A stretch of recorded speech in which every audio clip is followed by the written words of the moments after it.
Assalamualaikum warahmatullahi wabarakatuh.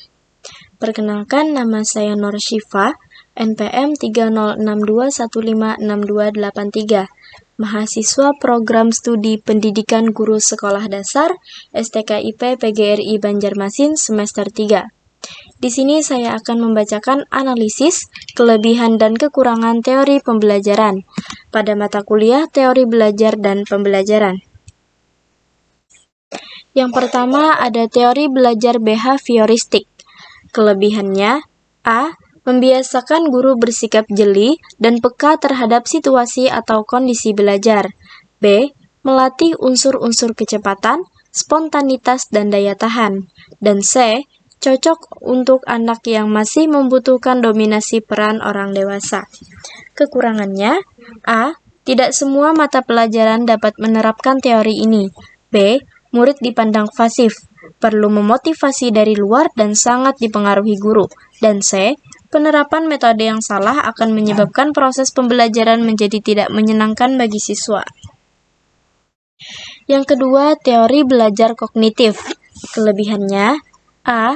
Dapat meningkatkan kemampuan peserta didik untuk memecahkan masalah atau problem solving. B. Dapat meningkatkan motivasi peserta didik. C. Dapat menjadikan peserta didik lebih kreatif dan mandiri. Dan D. Dapat membantu peserta didik memahami bahan belajar secara lebih mudah. Kekurangannya, yang A. Lebih dekat kepada psikologi anak sehingga penerapannya tidak mudah.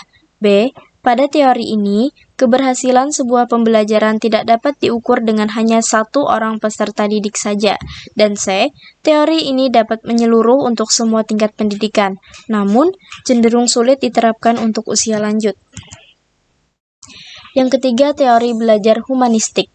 Kelebihannya, A. Mengedepankan demokratis, partisipatif, dialogis, dan humanis. Yang B. Suasana yang saling menghargai, dan C. Peran aktif peserta didik. Kekurangannya, A. Pengujian tidak mudah, B. Beberapa konsepnya masih buram dan subjektif, C. Kreativitas yang sering disalahgunakan, dan D. Pemikiran yang tidak terpusat. Yang keempat, teori belajar konstruktivisme. Kelebihannya, A.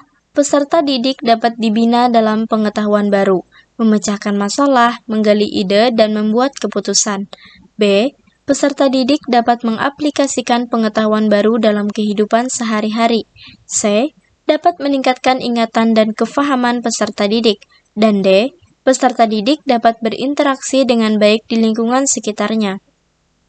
Kekurangannya, A. Dapat membuat adanya miskonsep antara ilmu pengetahuan dengan eksplorasi peserta didik. B. Membutuhkan waktu yang lama dalam proses membangun pengetahuan dalam diri peserta didik. Dan C. Terbatasnya sarana dan prasarana di sekolah. Yang kelima, teori belajar Gestalt. Kelebihannya, A. Teori ini lebih melihat manusia sebagai seorang individu yang memiliki keunikan, di mana mereka harus berhubungan dengan lingkungan yang ada di sekitar mereka. Dan B. Inti dari teori ini adalah mendapatkan insight, yang artinya mengerti akan persoalan, hubungan tertentu, situasi tertentu, sehingga akan mampu untuk memecahkan masalah.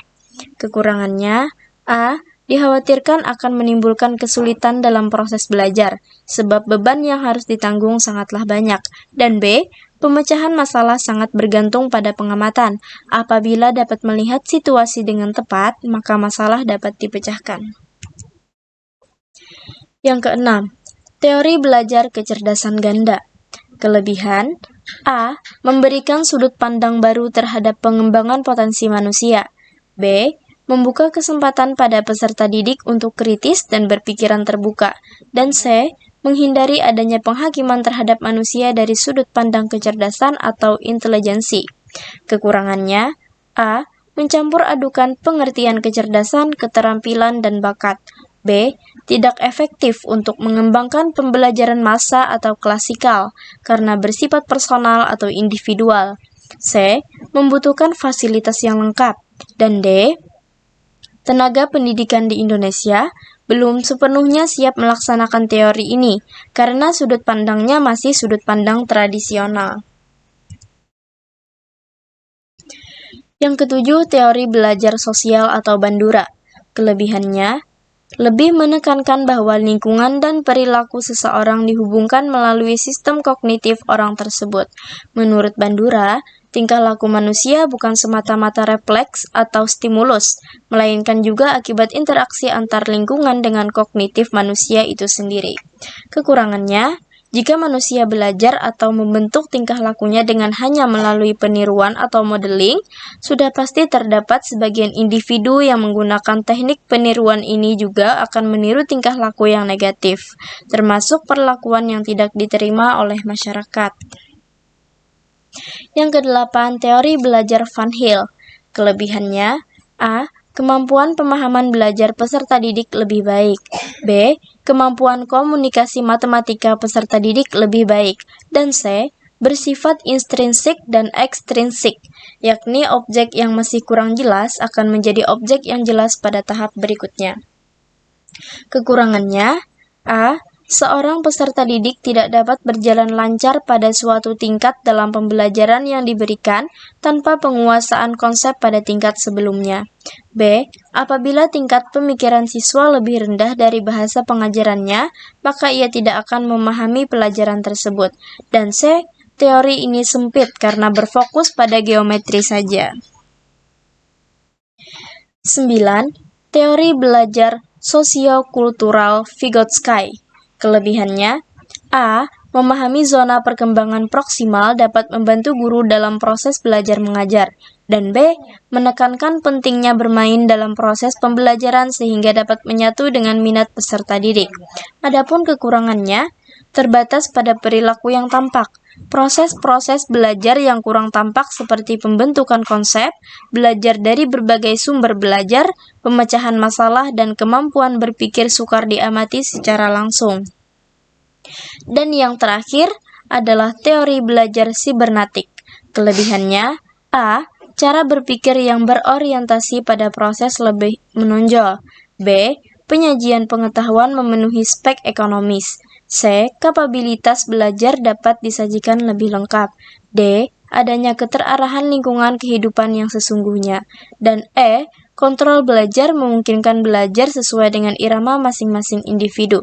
Adapun kekurangan dari teori ini adalah terlalu menekankan pada sistem informasi yang dipelajari dan kurang memperhatikan bagaimana proses belajar.